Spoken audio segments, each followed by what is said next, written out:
In the spring of 1851, a fire swept through the county records office in Beaufort County, South Carolina. Most documents were saved, pulled from the flames by clerks and volunteers who formed human chains, passing leather-bound ledgers hand to hand. But one set of records, already separated for review by a visiting state auditor, survived in a locked iron safe that protected them from both fire and water damage. When that safe was finally opened 3 days later, the auditor, a man named William Prescott, sat alone in a temporary office and resumed his examination of what he'd been reading before the fire interrupted his work. The plantation books of the Ashford family, records spanning 41 years. Documentation so precise, so methodical, so brutally honest about what occurred within the boundaries of the Ashford estate that Prescott would later describe the experience of reading them as confronting evil that had learned to keep perfect accounts. At the center of these records was a woman named Celia, born into slavery in 1810. By 1851, she had given birth to 14 children across 3 decades, each child fathered by a different generation of the same white family, first by the plantation owner, Marcus Ashford, then by his son, Robert, and finally by Robert's son, James. 3 generations of one family. One woman's body used as a bridge between them, and every birth, every transaction, every deliberate choice documented in handwriting that grew more confident with each successive generation. Prescott had come to Beaufort County to audit tax assessments. He expected routine work, tobacco yields, property valuations, standard plantation economics. Instead, he found himself reading what amounted to a confession written by men who believed they had nothing to confess. The Ashford ledgers didn't hide what happened. They recorded it with the same careful attention given to rainfall measurements and harvest dates, as if systematic sexual exploitation across 40 years was simply another aspect of agricultural management that required proper documentation. The pages Prescott examined that spring revealed something historians would later struggle to name, not just individual acts of violence, which were tragically common under slavery, but a multi-generational project. A deliberate pattern where each Ashford male, upon reaching adulthood, was introduced to Celia as part of his education in mastery, where fathering children with the same enslaved woman became a rite of passage linking grandfather to grandson, a tradition as carefully preserved as the family's silver or their land deeds. What made these records different from countless other plantation documents was their explicitness. Most enslavers who exploited enslaved women maintained strategic silence in official records. Births would be noted without fathers. Mixed-race children would appear in inventories without explanation. The violence occurred in shadows that everyone acknowledged but no one documented. The Ashford family chose differently. They wrote it down. They dated it. They cross-referenced it. They treated the systematic abuse of one woman as information worth preserving for posterity. Prescott sat in that temporary office, reading by lamplight as Beaufort County rebuilt around him, and realized he was holding evidence of something the law protected but morality condemned. Evidence that would force anyone who read it to confront a question: what does it mean that this was legal? That 3 generations of men could use one woman's body with absolute impunity, document every instance with pride, and face no consequence beyond the judgment of God they claimed to serve? Before we continue with what those records revealed about Celia's life and the men who treated her as property across 4 decades, I need to ask something. If you believe stories like this need to be told, if you think we can't understand American history without confronting its darkest truths, then subscribe to The Sealed Room. Hit that notification bell. These are the stories that textbooks skip, the documented horrors that make people uncomfortable precisely because they're undeniable. And please, leave a comment telling us where you're watching from. We want to know where our audience stands when they hear these truths. The Ashford plantation occupied 2,200 acres along the Combahee River, where South Carolina's low-country geography created ideal conditions for rice cultivation. By 1810, when our story begins, the Carolina Lowcountry had developed a particular form of slavery distinct from other regions. Rice plantations required specialized knowledge, brutal labor in malarial swamps, and a task system that shaped how enslavers controlled their human property. The Ashford family had established their holdings in the 1782s, building wealth through 3 generations of rice production, sustained entirely by enslaved labor. Marcus Ashford inherited the plantation in 1808 at age 26, following his father's death from yellow fever. He took control of an operation that enslaved 117 people, maintained extensive irrigation systems, and produced rice that commanded premium prices in Charleston markets. Marcus had been educated at what would later become the University of South Carolina. He'd traveled to England as a young man. He corresponded with agricultural reformers and read treatises on scientific farming. He brought to plantation management a particular combination of intellectual sophistication and moral blindness that characterized many educated enslavers. His wife, Catherine, came from another prominent low-country family. They married in 1809, and she brought with her a dowry that included enslaved people and additional land. The marriage was successful by the standards of their class. Catherine managed the plantation household with efficiency. She oversaw the domestic enslaved workers. She maintained social connections with neighboring plantation families. She bore Marcus 4 children between 1810 and 1818, Robert, Elizabeth, Thomas, and Anne. Among the enslaved people Marcus inherited was a girl named Celia, born on the Ashford plantation in 1810. The records describe her mother as a field worker who died in childbirth. Her father was listed as unknown, though the notation "Bright" next to Celia's name in the slave inventory suggested mixed ancestry even from birth. Celia was raised in the plantation quarters by women who cared for enslaved children while their mothers worked the rice fields. She survived childhood diseases that claimed many enslaved infants.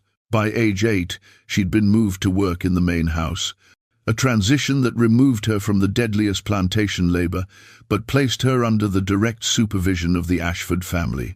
The household dynamics of a low-country plantation created a particular proximity between enslaved domestic workers and the white family.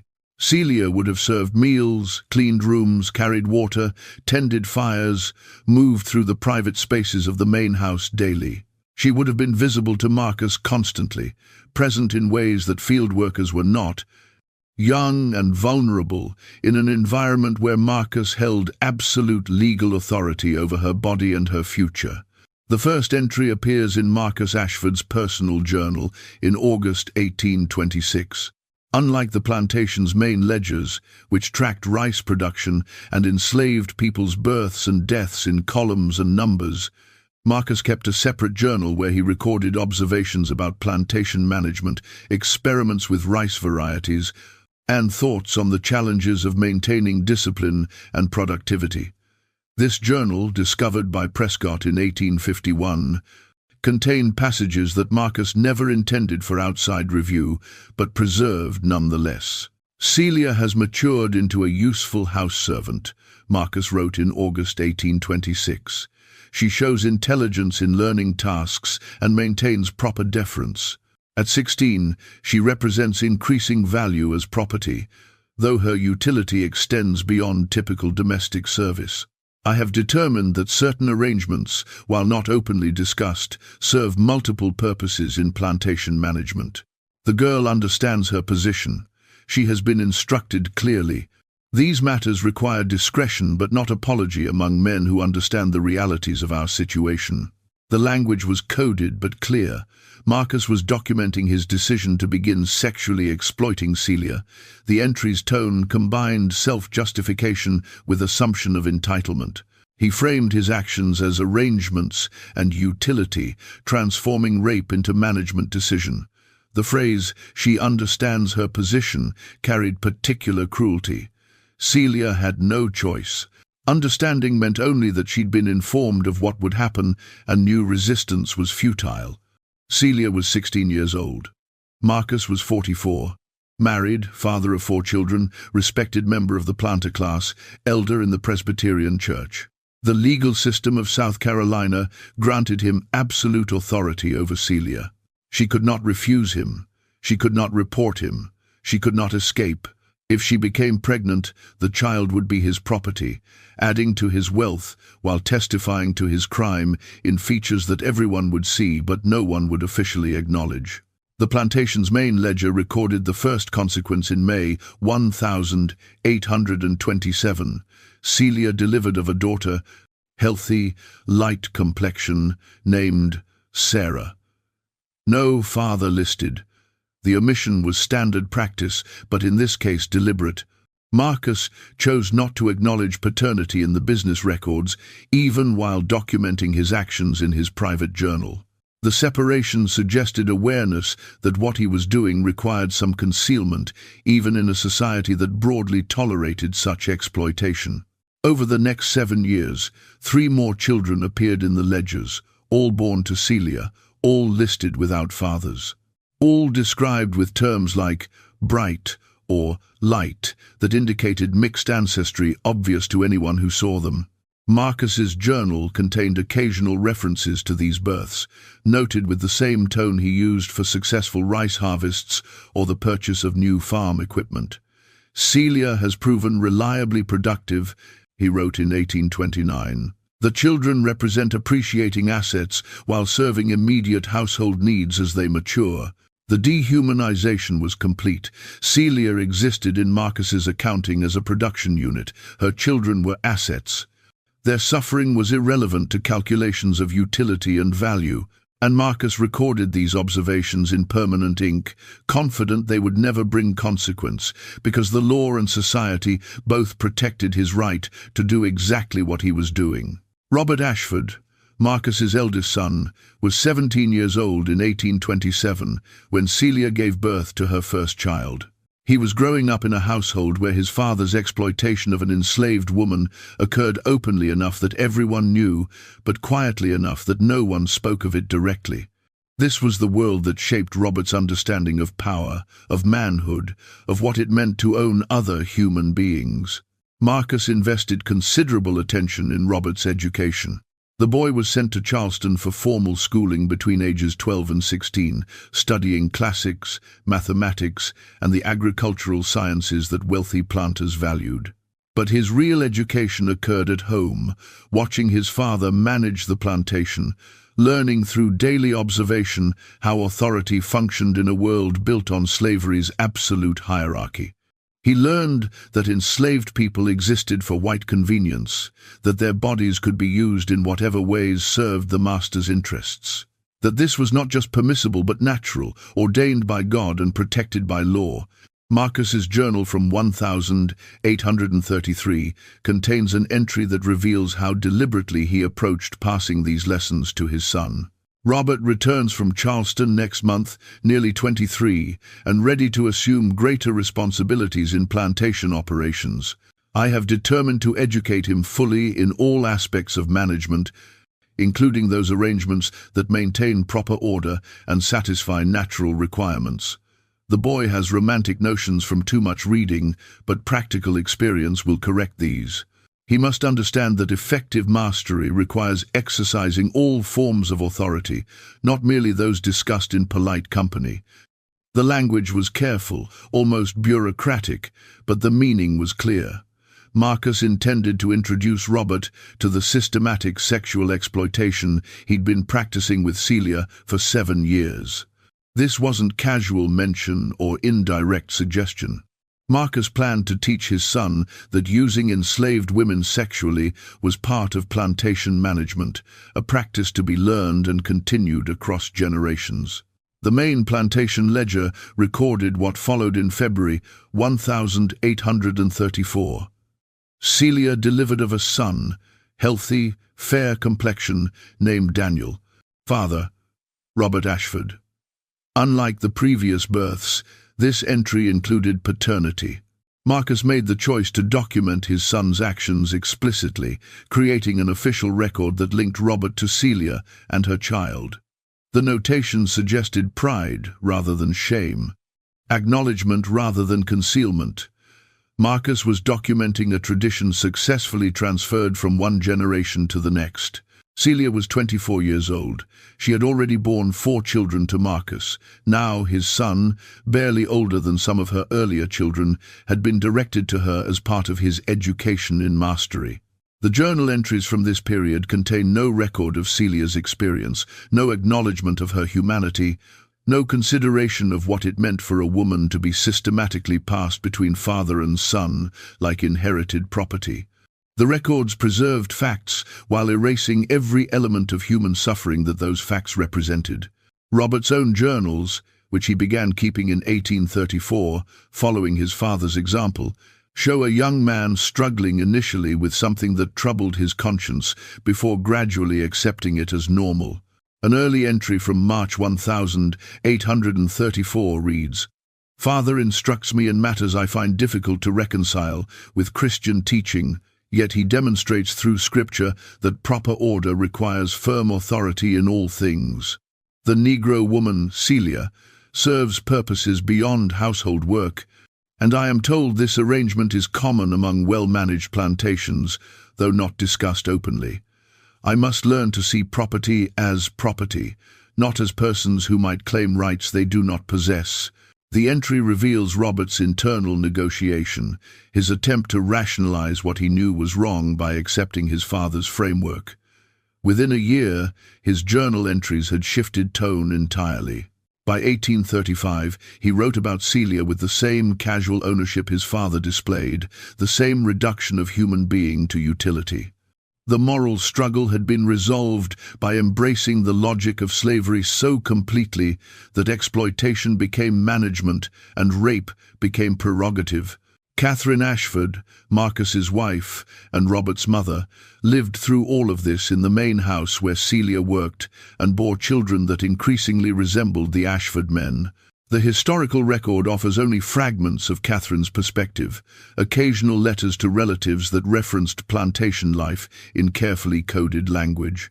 In one letter from 1835, discovered in family papers decades later, Catherine wrote to her sister in Charleston, "Domestic arrangements here follow patterns common to our region, though I confess they trouble my Christian conscience. Yet, what authority do I possess to object? The law grants my husband absolute discretion in managing his property, and my role is to maintain household order, not to question his decisions in matters beyond my influence." The letter captured the complicity built into plantation society, particularly for white women who benefited from slavery's wealth while lacking power to challenge its practices. Catherine saw what was happening. She understood that Celia's children bore Ashford features, that Marcus and now Robert were exploiting an enslaved woman under her own roof. But she framed her silence as powerlessness, her inaction as proper feminine deference to male authority. This was how the system sustained itself, through layers of participation and complicity that extended beyond the direct perpetrators. The 1830 seconds and 1840 seconds brought significant changes to the Ashford plantation's operations and structure. Rice prices fluctuated with international market pressures. Marcus experimented with new irrigation techniques and expanded the plantation's acreage through purchases of adjacent properties. The enslaved population grew through both natural increase and strategic purchases at Charleston auctions. By 1840, the Ashford plantation enslaved over 200 people, making it one of the larger operations in Beaufort County. Celia's children were growing up during these years, occupying an ambiguous space in the plantation hierarchy. They were clearly mixed race, obviously related to the Ashford family, yet still enslaved and subject to the same absolute authority as any other enslaved person. Sarah, the eldest, worked in the main house alongside her mother. Daniel, Robert's acknowledged son, showed intelligence that Marcus noted in ledgers as increasing his future value. The younger children learned various tasks, their assignments determined by assessments of their capabilities and the plantation's needs. Robert married in 1838. a woman named Margaret Porter, from a prominent Savannah family. She moved to the Ashford plantation, and the presence of Robert's wife complicated household dynamics in ways the records hint at, but never fully explain. Margaret certainly encountered Celia and her children. She certainly noticed Daniel, who by age 4 bore unmistakable resemblance to her husband. A letter from Margaret to her mother in Savannah, dated 1839, mentioned finding plantation life more complex than anticipated, with arrangements that require adjustment to sensibilities formed in city environments. Despite his marriage, Robert continued the pattern with Celia that his father had established. The ledgers show 3 more births between 1839 and 1843, all documented as Robert's children with Celia. Marcus's journal entries from this period express satisfaction with his son's management abilities and noted approvingly that Robert had learned to handle all aspects of plantation operations without squeamishness or excessive sentiment. Marcus Ashford's health began declining in 1844. At 62, he suffered from respiratory problems and recurring fevers common to low-country residents who'd spent decades in malarial regions. As his condition worsened, he spent increasing time organizing his papers and preparing for the transition of authority to Robert. His will, drafted with assistance from a Charleston attorney in early 1845, disposed of his property according to careful calculations. The plantation and most enslaved people would go to Robert as primary heir, with provisions for Marcus's daughters and younger son. Specific clauses addressed Celia and her children. They were to remain together, assigned to Robert, with notation that these individuals represent significant accumulated property value that would be diminished by separation, and their continued presence serves established plantation functions. The language was deliberately vague, but the meaning was clear to anyone who understood the situation. Marcus was ensuring that the arrangement he'd created and passed to his son would continue after his death. Marcus died in August 1845, leaving Robert as master of the Ashford plantation at age 35. The transition was smooth. Robert had effectively managed operations for years under his father's guidance. He continued the meticulous record-keeping Marcus had established, maintained the rice cultivation techniques that produced consistent yields, and preserved the systematic documentation that treated enslaved people as inventory, requiring precise accounting. And he continued the pattern with Celia. Now 35 herself, she had already borne 10 children across 19 years. Her body showed the cumulative damage of continuous pregnancy, childbirth, and unrelenting domestic labor. A traveling doctor who visited the Ashford plantation in 1846 to treat Catherine's illness noted in passing that one of the house servants appears worn beyond her years, moving with difficulty, though she continues her duties with admirable persistence. The observation was clinical, detached, absent any recognition that Celia's condition resulted directly from decades of systematic exploitation. This blindness characterized how white Southerners trained themselves to see enslaved people. They could notice suffering without acknowledging its causes, observe consequences without questioning the system that produced them, document facts while remaining willfully ignorant of meanings those facts revealed. Robert's son, James, was born in 1841, the first child of Robert's marriage to Margaret. As young James grew from infant to child, he was cared for partly by enslaved women in the household, including Celia's daughters. The irony was stark but unremarked. The white child, heir to the plantation, was being tended by his father's children through an enslaved woman, his own half-siblings who would never be acknowledged as such, who existed in his world as property rather than family. By 1848, Celia had borne 12 children, 6 to Marcus between 1827 and 1833, 6 to Robert between 1834 and 1848. 2 generations of Ashford men had used her systematically across 22 years, documenting each birth with the same careful attention they gave to rice harvests and equipment purchases. The children ranged from 21-year-old Sarah down to an infant born that spring. Several had themselves begun having children, adding to the plantation's enslaved population, creating a network of families whose origins testified to decades of sexual violence that everyone saw but no one officially acknowledged. The late 1842 brought tensions to South Carolina that would eventually culminate in secession and war, though no one yet understood where events were leading. Debates over slavery's expansion into Western territories intensified. Northern abolition movements gained strength despite fierce Southern resistance. Some enslavers worried about the institution's future, while others insisted that slavery would endure permanently, protected by constitutional guarantees and economic necessity. Robert's journals from this period show a man increasingly defensive about his way of life, increasingly insistent that slavery benefited both masters and enslaved people, increasingly convinced that outside criticism came from ignorant meddlers who understood nothing of Southern society. He wrote extensively about slaves being naturally suited to bondage, about the Bible sanctioning slavery, about the plantation system creating civilized order out of African barbarism. The entries revealed someone constructing elaborate justifications for a system he benefited from and refused to question. Nowhere in these self-justifying passages did Robert acknowledge Celia as human. Nowhere did he consider whether his children with her experienced pain or confusion about their status.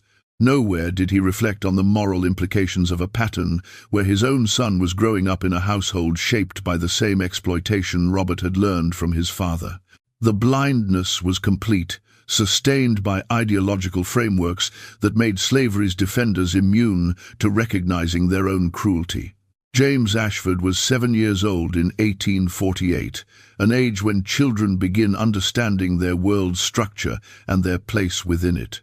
He was being raised to inherit the plantation, educated in the responsibilities of mastery, taught to see enslaved people as property whose management required firmness and strategic thinking.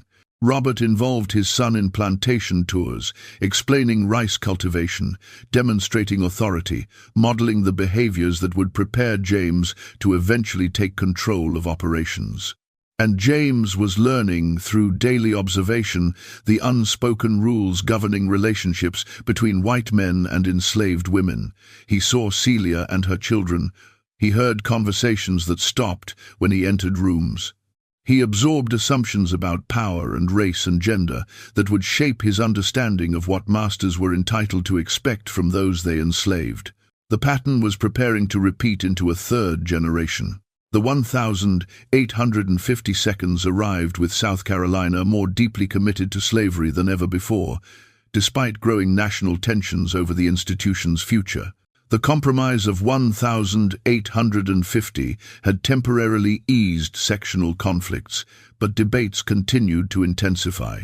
In Beaufort County, where enslaved people outnumbered white residents by overwhelming margins, the planter class maintained its authority through laws that grew increasingly harsh and a culture that demanded absolute loyalty to the slavery system from every white person, regardless of their actual power or wealth. Robert Ashford had become one of the county's prominent planters by this time. At 40, he managed a thriving operation that produced rice commanding premium prices in domestic and international markets. He held positions of respect in local government and the Presbyterian Church. He corresponded with other planters about agricultural innovations and political strategy. To outside observers, he represented the success and stability of the plantation system, a man who had inherited wisely and managed effectively. The fire that swept through Beaufort County's records office in March 1851 might have destroyed all evidence of what occurred on the Ashford plantation had those particular ledgers not been locked in an iron safe for audit.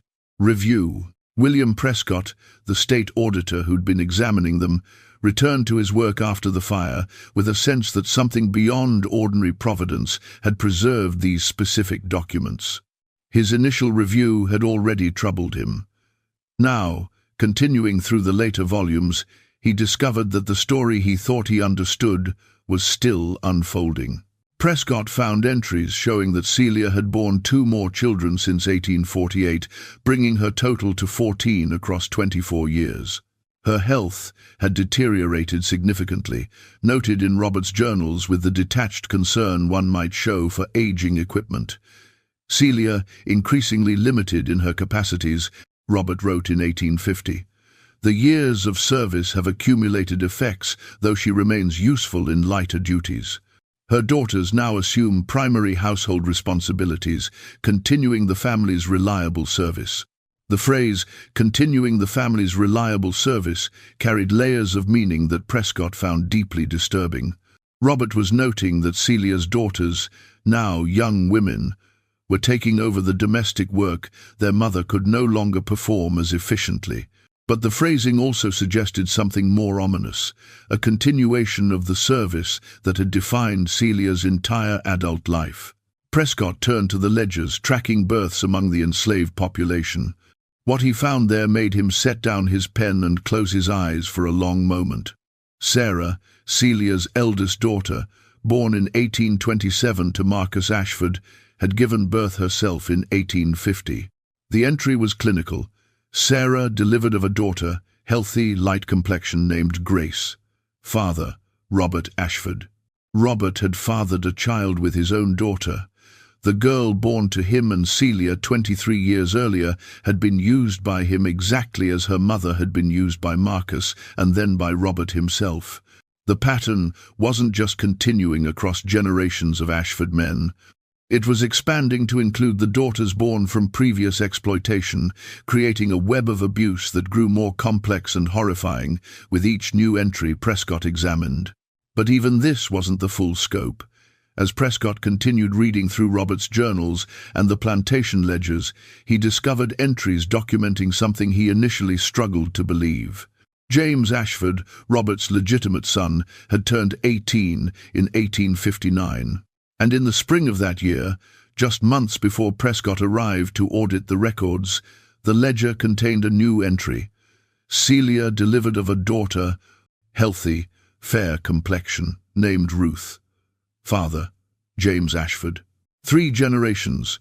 Marcus had used Celia starting in 1826, Robert had used her starting in 1834. And now James, the grandson, had continued the pattern in 1859. Celia had borne children to grandfather, father and grandson across 33 years. She was 49 years old when she gave birth to Ruth, her 15th child, fathered by a young man she had known since his infancy, the son of Robert, the grandson of Marcus, continuing a tradition of exploitation that had consumed her entire adult life.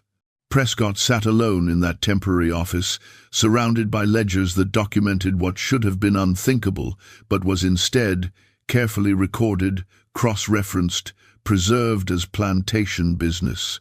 He read Robert's journal entry from March 1859, written shortly before James's 18th birthday. I have determined to educate James in the full scope of his responsibilities and privileges as master of enslaved property. My father performed this service for me, and I now undertake it for my son. The boy must understand that authority includes dimensions not discussed in church or at table, but essential nonetheless to maintaining proper order. Celia, though aged, serves this educational purpose as she has served the family throughout her years here. The entry's tone was matter-of-fact, almost pedagogical. Robert was describing his decision to direct his 18-year-old son to rape a 49-year-old enslaved woman as casually as he might describe, teaching James to evaluate rice quality or manage field labor. The systematic nature was undeniable. This wasn't exploitation occurring haphazardly or opportunistically. It was deliberate tradition, consciously passed from generation to generation, with Celia's body serving as the vehicle for teaching young Ashford men what it meant to possess absolute power over other human beings. James's own journal, which he'd begun keeping upon his 18th birthday following family tradition, contained entries that showed the same trajectory his father had experienced decades earlier. initial discomfort gradually overcome by acceptance of the framework that made exploitation seem natural. Father instructs me in matters I find difficult at first to comprehend as part of Christian mastery, James wrote in April 1859, yet he explains that sentiment must not prevent necessary exercises of authority. The Negro woman Celia has served 3 generations of our family, and this continuity demonstrates proper management of human property. I am learning to think correctly about these things, setting aside notions that would weaken the resolve required of men in our position. Within months, James's tone had shifted completely. By the end of 1859, he wrote about plantation management, including the arrangements with enslaved women, using the same casual language of ownership his father and grandfather had employed. The moral education was complete. James had been taught to see Celia and other enslaved people as objects for use, their humanity erased by legal frameworks and social customs that defined them as property. Prescott discovered more as he read deeper into the recent records. James had not limited his attention to Celia. Several of her daughters, including Sarah and others born to Marcus and Robert, appeared in entries suggesting James was continuing the pattern with them as well. The exploitation was expanding systematically, the 3rd generation building on foundations the first 2 had established, creating layers of abuse that became increasingly difficult to track as the family trees grew more complex through births that resulted from rape across decades. The spring of 1850 had brought another development that revealed how thoroughly the Ashford family had normalized this systematic exploitation. Robert's younger brother Thomas, who had inherited a smaller neighboring property from Marcus's estate, visited the main plantation regularly. Thomas's journal, which Prescott found filed with family papers, contained an entry from May 1850, expressing envy of Robert's advantageous arrangements with reliable house servants, and noting his intention to establish similar efficiency on my own property by studying Robert's methods. The language was coded but clear. Thomas admired the systematic sexual exploitation his brother practiced and wanted to replicate it. The Ashford pattern wasn't contained within one household. It was being recognized by extended family as a model worth copying, a management technique that could be discussed in abstracted language that avoided naming what was actually being described. Margaret Ashford, Robert's wife, remained present through all of this, maintaining the household, raising her children, managing the social obligations of a prominent planter's wife. Her letters from the 1852, few of which survived, showed a woman who had long since made peace with arrangements she'd initially found troubling. A letter to her sister in 1851 mentioned that plantation life requires accepting practices common to our region, and I have learned that domestic harmony depends on not examining too closely those matters that fall within my husband's authority to manage as he sees fit. The acceptance was complete. Margaret had resolved whatever moral discomfort she initially felt by embracing the same willful blindness that characterized the entire planter class. She lived in a house where her husband had children with an enslaved woman, where her son had been taught to do the same, where the evidence of systematic sexual violence surrounded her daily in the faces of Celia's children and grandchildren. And she had trained herself to see none of it, to maintain the fiction that these were simply standard plantation arrangements requiring no acknowledgement or examination. Celia herself remained absent from the records as a human being with thoughts, feelings, or experiences worth documenting. Everything written about her reduced her to property, production, utility. Whether she experienced these decades as continuous trauma or had found some way to psychologically survive by disconnecting from her own suffering, whether she loved her children or resented them as products of violation, whether she maintained hope for eventual escape or freedom, or simply endured one day after another until death might release her, none of this appeared in any document Prescott examined. The records preserved only facts, births, dates, fathers acknowledged with pride rather than shame. They documented systematic exploitation across 3 generations while erasing every trace of the humanity being exploited. Celia existed in the Ashford ledgers as an entry in inventories, a name attached to births, a piece of property whose decades of service were noted with the same tone used for describing productive livestock or durable equipment. By 1851, when Prescott conducted his audit, Celia had survived 25 years of being used by Marcus, 17 additional years of being used by Robert, and was now being used by James. She was 51 years old. She had borne 15 children to 3 generations of Ashford men. She had grandchildren who were also her children, creating genealogical tangles that the ledgers tracked for property purposes while ignoring their human implications. She had spent her entire adult life as the vehicle through which Ashford men learned mastery, her body treated as educational tool and productive asset, her suffering irrelevant to calculations that measured only utility and value. The plantation records showed that several of Celia's children had been sold in the late 1842, when Robert needed cash for expansion projects.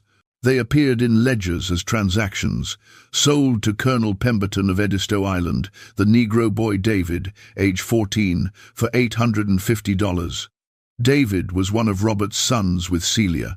The sale separated him from his mother and siblings permanently, sending him to labor on another plantation where his origins and family connections meant nothing. The transaction was recorded in the same columns that tracked sales of rice and purchases of equipment, one more economic calculation in the endless accounting that slavery required.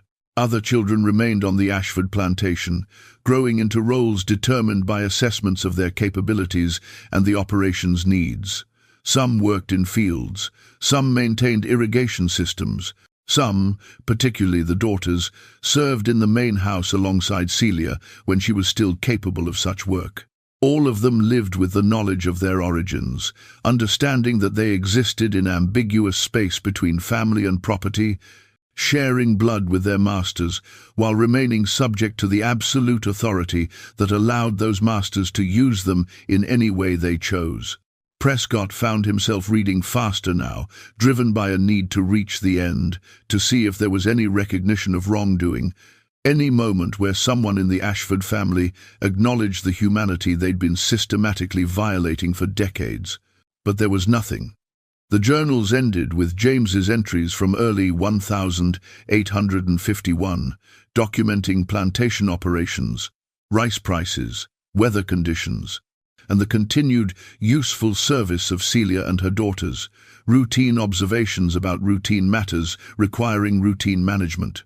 The horror was precisely in that routine quality. The Ashford family had committed systematic sexual violence across 3 generations and documented it with the same casual precision they applied to tracking tobacco yields and equipment maintenance. They had treated rape as management technique, exploitation as tradition, and continuous abuse of one woman and her daughters as simply one more aspect of the plantation economy requiring proper record-keeping. And it was all legal. Every act Prescott read about in those ledgers was protected by South Carolina law. Enslaved people could not refuse their masters. They could not testify against white people in court. They had no right to bodily autonomy. They were property, and property owners could use their property as they wished. The Ashford family had done nothing illegal. They had simply documented with unusual thoroughness what countless other enslavers practiced without creating such detailed records. Prescott closed the final ledger and sat in silence as afternoon faded toward evening outside. He was a state auditor, tasked with assessing property values for tax purposes. His authority extended to verifying numbers and ensuring proper documentation, nothing more. He had no power to prosecute crimes that weren't crimes under state law. He had no authority to free enslaved people whose bondage was legally sanctioned. He could not rescue Celia or her children or undo 3 decades of systematic exploitation. But he could create a record. He could document what he'd found in official reports filed with state authorities. He could ensure that someone, somewhere, would know that this happened, that evidence existed, that one auditor in 1851 had read the Ashford ledgers and recognized the horror they contained. William Prescott spent 3 days drafting his report in that temporary office while Beaufort County rebuilt around him.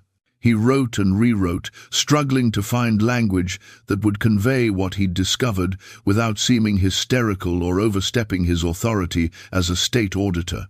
The final version included his standard property assessment: land, buildings, enslaved people, equipment, all valued according to South Carolina's formulas for taxation purposes. But attached was a separate document, 12 pages long, marked "Findings Requiring State Review." In this attachment, Prescott detailed what the Ashford ledgers revealed. He cited specific dates and journal entries. He traced the pattern from Marcus to Robert to James. He documented Celia's 15 children across 33 years, born to grandfather, father, and grandson. He quoted directly from the journals where Ashford men described their deliberate education of each new generation in what they called proper mastery. He provided evidence for every claim, building a case not for prosecution, which was impossible under existing law, but for historical record. His conclusion was carefully worded. These documents reveal practices that, while legally permissible under current statutes, demonstrate systematic exploitation across generations that raises profound questions regarding the moral foundations of property rights as currently defined.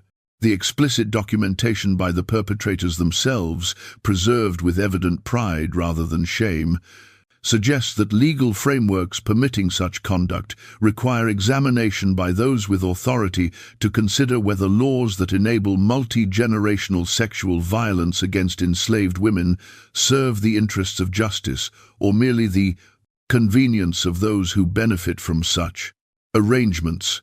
Prescott knew his language was bold, potentially dangerous for a state employee in South Carolina in 1851. But he also knew that someone needed to say clearly what the records proved.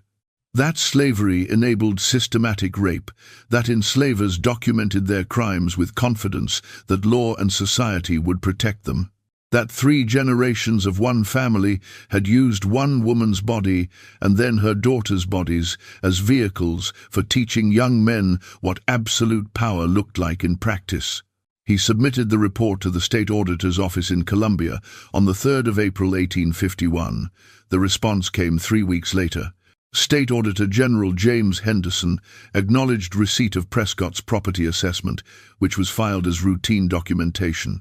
But the attached findings were returned to Prescott with a brief note: "Your observations regarding the Ashford family's private affairs exceed the scope of tax assessment responsibilities.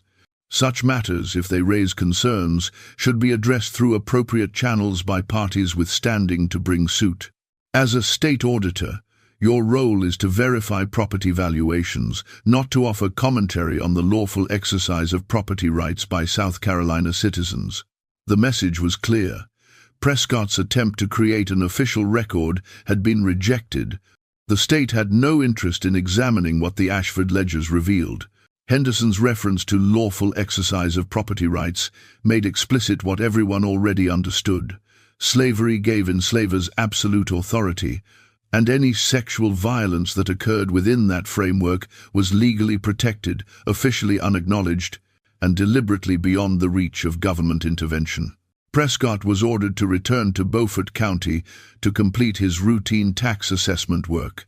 He was instructed to submit a revised report containing only standard property valuations without editorial commentary, and he was quietly warned that continued attempts to use his position to challenge slavery's legal foundations would result in termination and possible prosecution for exceeding his authority.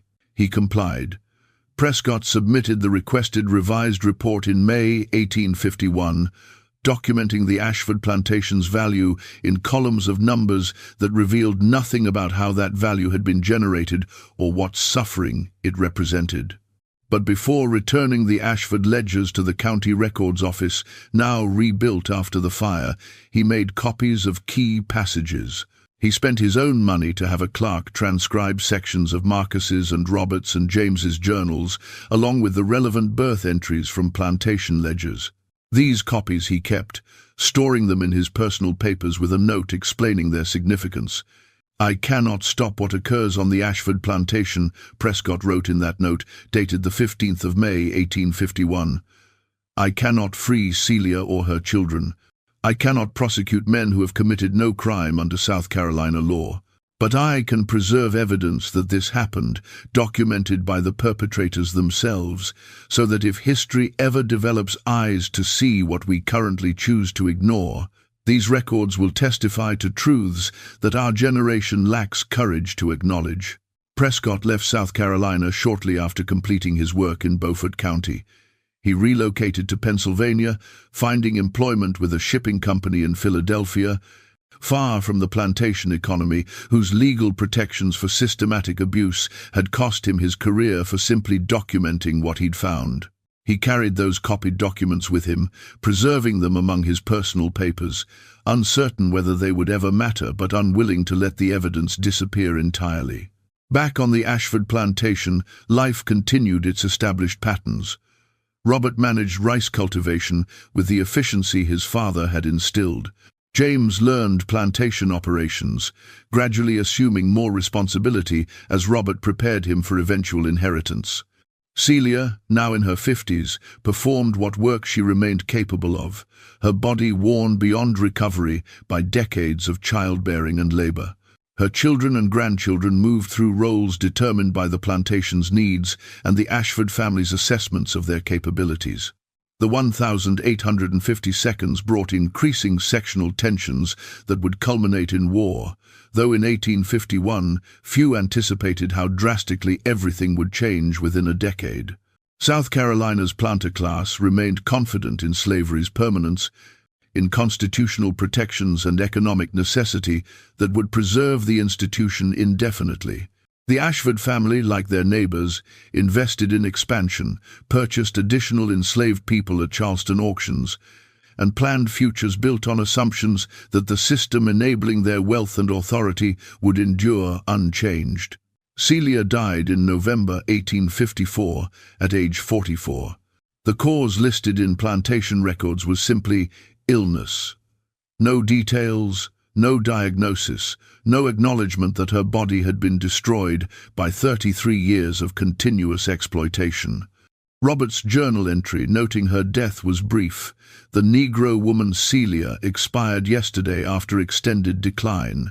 She served 3 generations of our family with reliable productivity. Her numerous offspring continue useful service, representing significant accumulated property value and demonstrating effective management principles. A replacement house servant will be purchased at the next Charleston auction." The tone was clinical, transactional, completely absent any recognition of Celia as a human being who had suffered across decades of systematic violence. Robert noted her death the way he might note the loss of productive equipment, regrettable from a property standpoint, but requiring only practical adjustment. The phrase, "served 3 generations of our family," carried meanings Robert apparently saw no need to examine or acknowledge.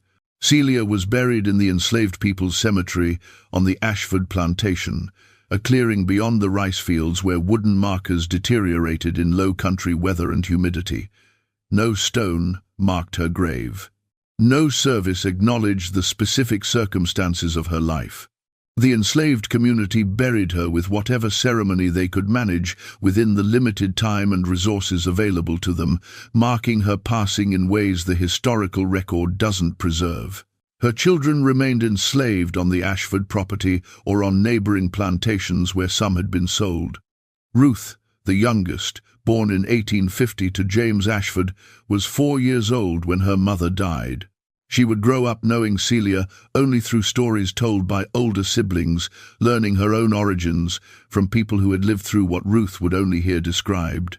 The family Celia had borne through violence continued, carrying forward into generations that would eventually experience freedom but would never fully escape the trauma embedded in their genealogy. The Civil War arrived in 1861, 7 years after Celia's death. Robert Ashford was 51 years old, too old for combat service but deeply committed to the Confederate cause. He contributed money and supplies to military units. The plantation provided rice to feed Confederate soldiers.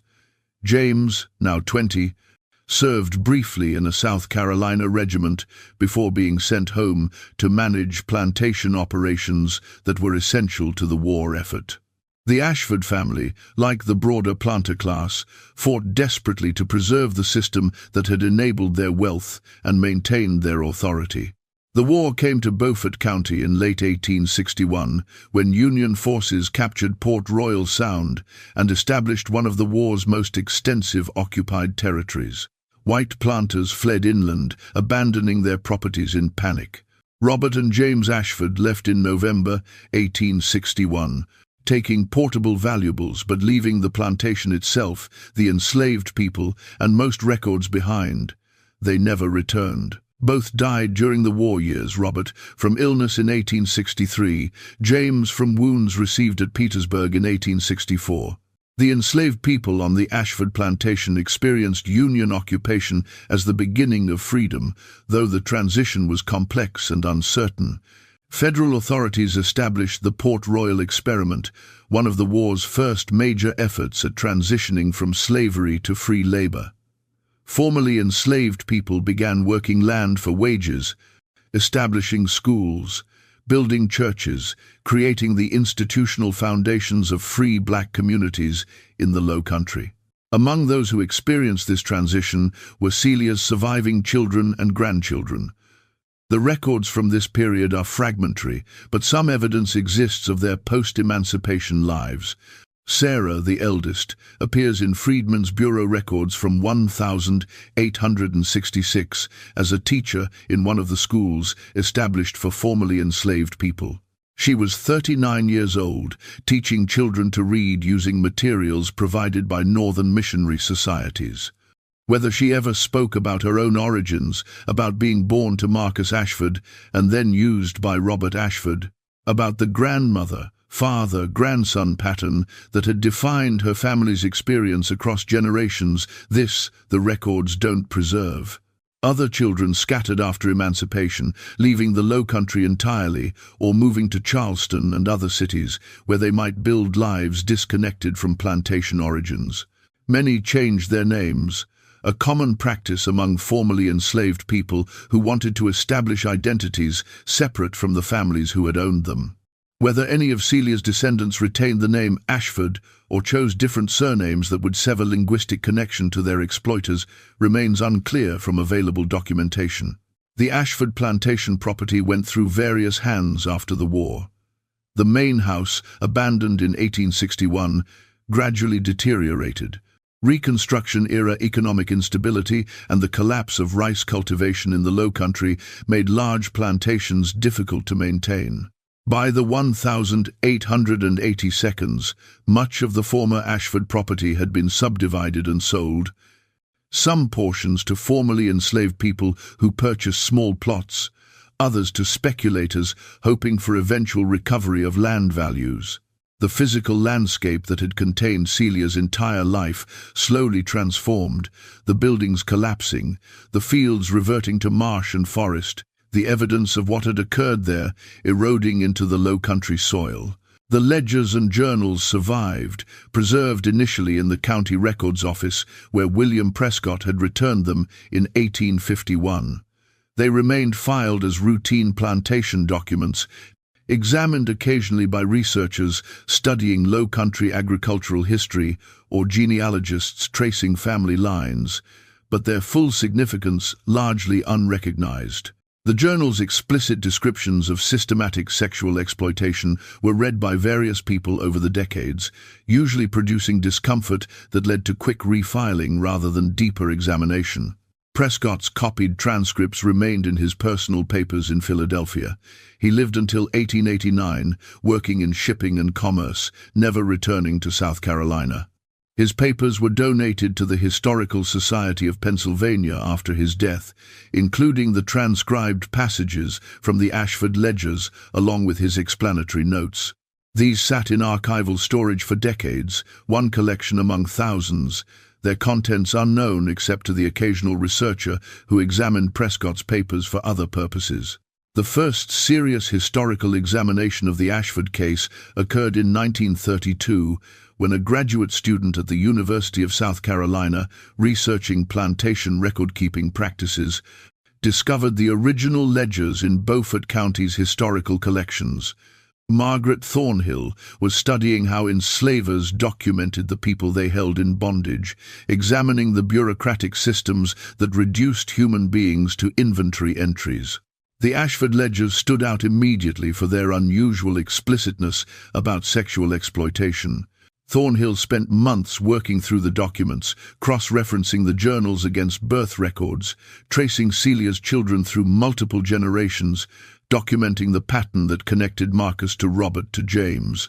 Her master's thesis, completed in 1933, provided the first scholarly analysis of what the records revealed. She wrote carefully, using academic language that sometimes obscured the violence she was describing, but her core argument was clear. The Ashford family had practiced and documented systematic, multi-generational sexual exploitation with a thoroughness that revealed how deeply such practices were embedded in slavery's structure. The thesis attracted attention from other historians studying slavery, but broader public awareness remained limited. Academic historical work in the 1,930 seconds reached relatively narrow audiences, and discussions of slavery's sexual dimensions remained controversial, even in scholarly contexts. Many white Southerners still defended slavery as benevolent or necessary, resisting any examination that challenged romantic narratives about the Old South. Thornhill's work was filed in university archives, cited occasionally by other researchers, but largely unknown beyond specialists. The civil rights movement of the 1,950 seconds and 1,960 seconds gradually created space for more honest examination of slavery's realities. As Black Americans fought for basic rights and white supremacist violence was broadcast nationally, the mythology of benevolent slavery became harder to maintain. Historical scholarship increasingly emphasized slavery's brutality, its sexual violence, its systematic dehumanization. The Ashford case began appearing more frequently in academic works, examining enslaved women's experiences under slavery's absolute authority. By the 1,970 seconds and 1,980 seconds, historians studying slavery had developed frameworks for understanding cases like Celia's.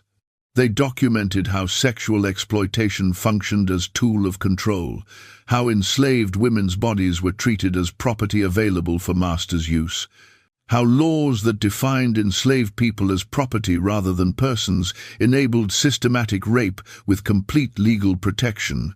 The Ashford ledgers provided unusual documentation of patterns these historians knew were widespread, but rarely so explicitly recorded. Modern understanding recognizes that Celia's experience, while extraordinarily well documented, was not exceptional in its basic dynamics.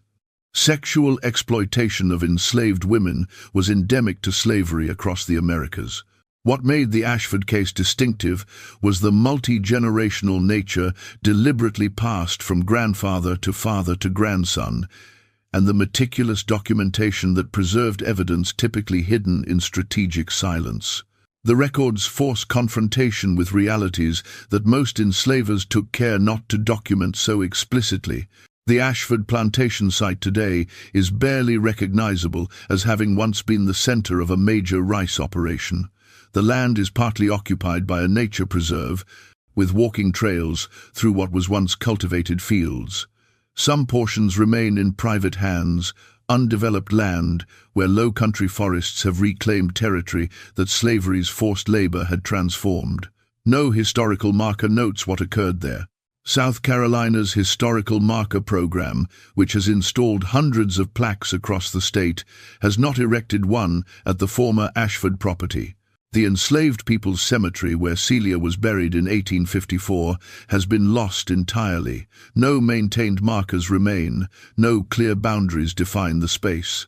Coastal erosion and vegetation growth have obscured whatever evidence once existed. Archaeological surveys conducted in the 1,990 seconds identified some possible grave locations through ground-penetrating radar, but no excavation has occurred and no specific graves can be definitively identified. Celia's burial place exists somewhere in that landscape, unmarked and forgotten, except in the records that documented her exploitation while erasing her humanity. The descendants of Celia's children, now scattered across multiple generations and likely numbering in the hundreds, almost certainly know nothing of their ancestors' story or their connection to the Ashford family. The genealogical documentation that might trace those lines has been lost or was never created. Emancipation's chaos, the destruction of Freedmen's Bureau records, name changes, and the general lack of attention to black genealogy in the late 19th and early 20th centuries all contributed to severing connections between Celia's descendants and knowledge of their origins. Some descendants of the Ashford family still live in South Carolina, though the connection to the plantation-era family is distant now through multiple generations. Whether any possess knowledge of what Marcus, Robert, and James documented in those ledgers, whether family oral history preserved any acknowledgement of the pattern that defined the Ashford plantation's operation for 3 decades, remains unknown. Most likely, the white descendants are as ignorant of this history as the black descendants, separated by time and deliberate forgetting from truths their ancestors either experienced or perpetrated.